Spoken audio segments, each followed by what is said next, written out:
అందరికీ శుభోదయం. ఈరోజు దేవుని వాగ్దానం ఏమనగా, యోహాను రాసిన మొదటి పత్రిక 1వ అధ్యాయము 7వ వచనము. అయితే ఆయన వెలుగులోనున్న ప్రకారము మనము వెలుగులో నడిచిన ఎడల మనము అన్యోన్య సహవాసము గలవారమై ఉందుము. అప్పుడు మన కుమారుడైన యేసు రక్తము ప్రతి పాపము నుండి మనలను పవిత్రులనుగా చేయును. వెలుగులో నడుస్తూ ఉండటం అంటే ఏమిటి?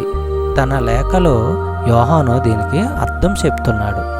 పాపాంధకారములో, అజ్ఞానములో, తప్పులో నడవడానికి ఇది వ్యతిరేకము. అంటే పాపాన్ని, దేవుని వాక్కుకు వ్యతిరేకమైన ప్రతిదాన్ని నిరాకరించి ఆయన వాక్కు మనకు చెప్పిన దాన్ని ఆచరణలో పెట్టడమే. దేవునికి సుముఖముగా ఉంటూ మనము ఏమిటో, మనము చేసినదేమిటో ఏదీ దాచకుండా ఉండడమే.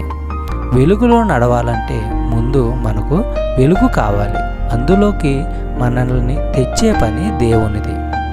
వెలుగు రాజ్యంలో ఉన్న మనకు ఆ విధంగా నడుచుకోవలసిన బాధ్యత ఉంది. సహవాసం అంటే వెలుగులో నడుస్తున్న విశ్వాసుల మధ్య నిజమైన క్రైస్తవ సహవాసము ఉంటుంది. పాపము, తప్పుడు ఉద్దేశము సహవాసాన్ని చంపివేస్తాయి.